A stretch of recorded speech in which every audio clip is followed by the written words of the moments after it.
So in this video, I'll be sharing with you a tutorial on how to cut this stylish gown with side gathers. I've gone ahead to mark out all my basic measurements, which includes my shoulder to bust, under bust, waist, and my hip point. To get your hip point is 7 inches after your waistline. For a much taller person, you can use 8 inches.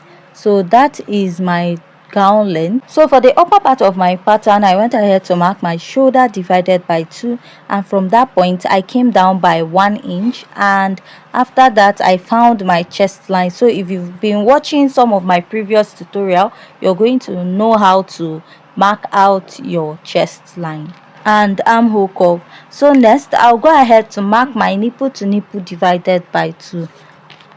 My nipple to nipple is 7 inches divided by 2. I have 3.5.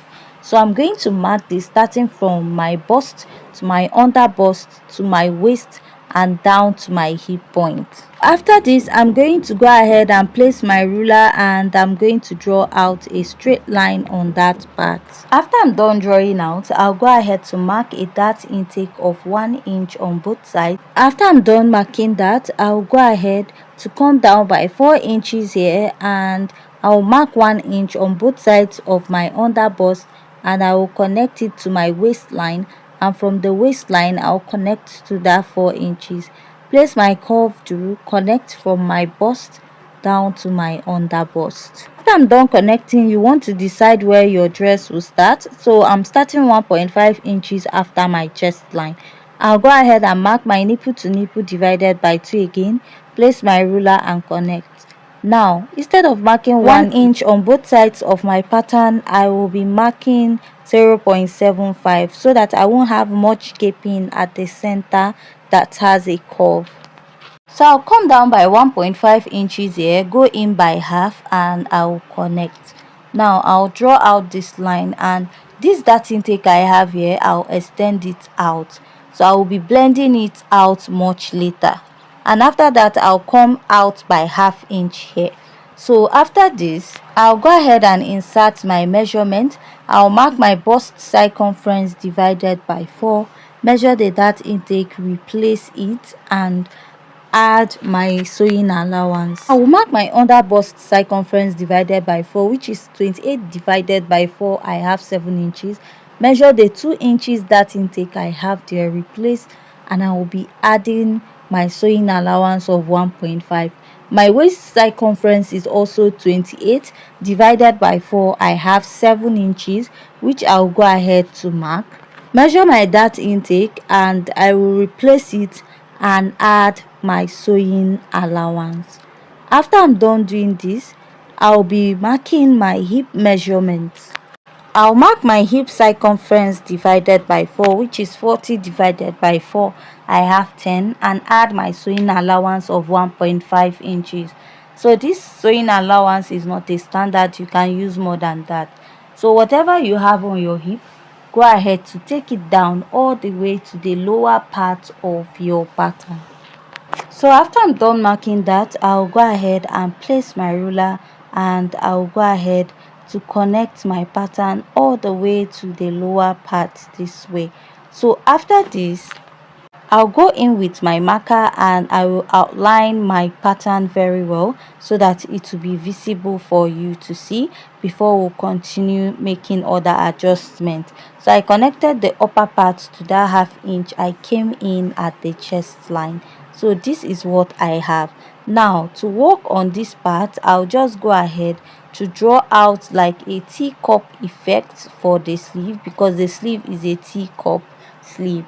So for this part of this sleeve, if you notice at the upper part there's like an elastic, so you can use a slash and spread method to achieve that part, to create more room to attach or insert an elastic. So now from the waistline of my pattern, I'll go ahead and connect this, and I will outline. So going down, I will mark about 2 inches or 2.5 at the center part and connect.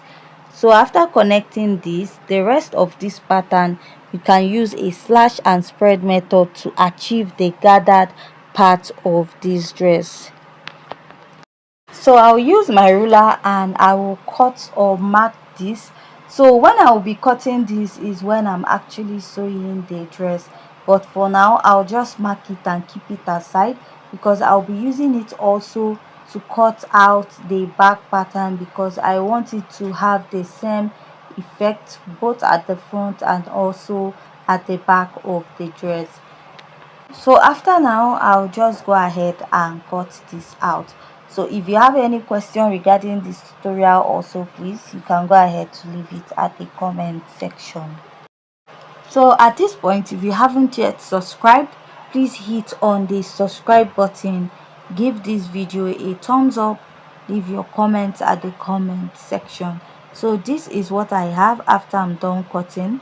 Now we'll go over to the back pattern. If you notice, I didn't slash the side. We're going to use it to cut the back.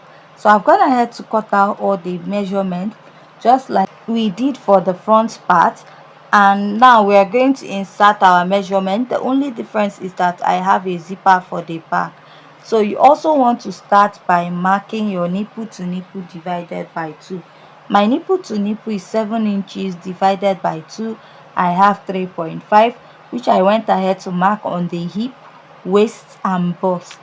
So after this I connected the line and I'll be marking ½ inch on both sides of my waist, and after marking that I'll come down by 4 inches here, come down by 1 inch at the bust, and I'll go ahead to place my ruler and connect, and also connect to the upper part, connect from the waist also to the upper part, and also connect to the lower part.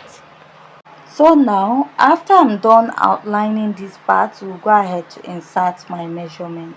I'll mark my bust circumference divided by 4, which is 33 divided by 4. I have 8.3. I'll mark and add my sewing allowance, come up by ½ inch just like we did for the chest line. After that, at the waistline, I'll mark my waist circumference divided by 4, which is 28 divided by 4. I have 7. Measure the dart intake, replace it and add my 1.5 inches sewing allowance. Now I'll mark my hip circumference divided by 4. My hip is 40 divided by 4. I have 10, and I'll add my 1.5 inches sewing allowance. So whatever I have on the hip, I'll go ahead to extend it all the way to the lower part of this pattern. And after that I'll go ahead to place my ruler and I'm going to connect all my lines to the upper part of my pattern. So we are almost done with the back pattern of this dress. So I'll go ahead and use my marker to outline this pattern to make it more visible for you to see. After I'm done outlining, so I'll come down by ½ inch from my chest line and extend it to the ½ inch I have at the armhole area. You notice I came up by ½ inch at the armhole to match what we have at the front. So at the zipper I came in by ½ inch at the waistline, extended it up and towards the lower part. So whatever I took out there, I also replaced it at the side of my pattern. So this is the side we use in cutting out the front. Just like I said, I was not going to cut this out and I'm going to use it to trace out for the side of this dress. So I'll go ahead and place it and I'll trace it out. So after I'm done tracing it out, I'll go ahead and I'll cut this out. But before cutting it out, you can go ahead to slash this, but I'll be doing the slash and spread when I'm actually cutting and sewing the dress. So that will be in our next video. So after this, I'll just go ahead and cut out this pattern. So if you have any question also, you can go ahead to leave it at the comment section. So also for the upper part of this sleeve, I'll place what I have at the front and I'll extend the lower part and then go ahead to connect it all the way up. And also for this part, we'll be using a slash and spread method to achieve this little teacup sleeve on the dress. So with this, we are done drafting and I'll go ahead to cut out. So if you have any question, please go ahead and leave it at the comment section. And if you haven't yet subscribed, please hit on the subscribe button, give this video a thumbs up and see you in our next video. Thanks.